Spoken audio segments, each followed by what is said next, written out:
consumado foi, nada mais restou. Sangue santo, Deus na cruz derramou, toda maldição já não. Toda lascívia é um hábito depravado que continuamente inclina o coração para o mal. Em Gênesis 6,5, temos uma descrição de um coração no qual o pecado não foi mortificado. Era continuamente mau todo o desígnio do seu coração. Em todo homem não convertido, há um coração que não foi mortificado e que está cheio de uma variedade de desejos ímpios. E cada um desses desejos está continuamente clamando por satisfação. Concentrar-nos-emos apenas na mortificação de um desses desejos. Este desejo, pense no pecado que mais lhe atrai. É uma disposição forte, habitual e profundamente enraizada que inclina a vontade e os sentimentos para certo pecado em particular. Uma das grandes evidências de tal desejo mau é a tendência para se pensar nas diversas maneiras de gratificá-lo, como está em Romanos 13:14. Este hábito pecaminoso, ou seja, a lascívia ou desejo mau, opera violentamente. Fazem guerra contra a alma, diz a primeira carta de Pedro 2:11, e buscam tornar a pessoa um prisioneiro da lei do pecado, como está em Romanos 7:23. Ora, a primeira coisa que a mortificação efetua é o enfraquecimento deste desejo mau, de modo que se torna cada vez menos violento nos seus esforços para provocar e seduzir a pecar, como está em Tiago 1:14-15. A esta altura, é preciso que se faça uma advertência. Todos os desejos maus têm o poder de seduzir e provocar alguém a pecar.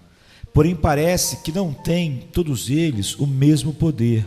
Há pelo menos duas razões pelas quais alguns desejos maus parecem ser muito mais fortes do que outros.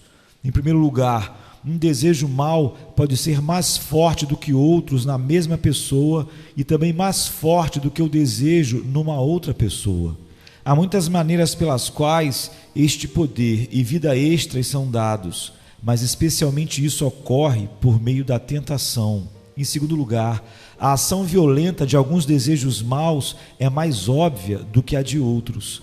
Paulo sublinha a diferença entre impureza e todos os outros pecados. Fugir da impureza. Qualquer outro pecado que uma pessoa cometer é fora do corpo, mas aquele que pratica a imoralidade peca contra o próprio corpo. 1 Coríntios 6:18. Isso significa que pecados dessa natureza são mais facilmente discerníveis do que outros. Contudo, uma pessoa com um amor desordenado pelo mundo pode estar debaixo do poder desse desejo mau, embora esse poder não seja tão óbvio, tanto quanto outro homem que é cativado por um desejo mau ou por uma imoralidade sexual. A primeira coisa, então, que a mortificação efetua é um enfraquecimento gradual dos atos violentos do desejo mau, de modo que o seu poder para impelir, despertar, perturbar e deixar a alma perplexa seja diminuído.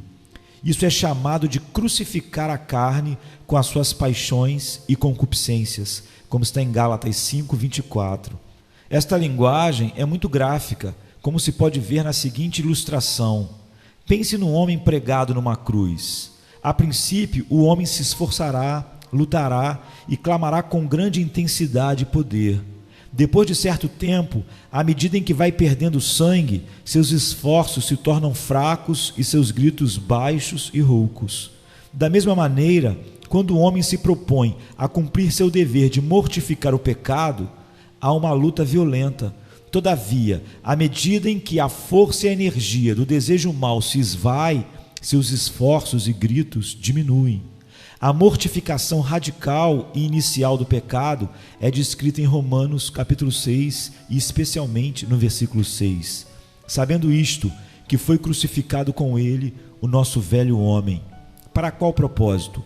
Para que o corpo do pecado seja destruído e não sirvamos ao pecado como escravos. Sem esta mortificação inicial e radical, realizada mediante união com Jesus Cristo, como descrito em Romanos capítulo 6, uma pessoa não pode fazer progresso na mortificação de um único desejo mau. Uma pessoa pode dar pauladas no mau fruto de uma árvore má até ficar esgotada.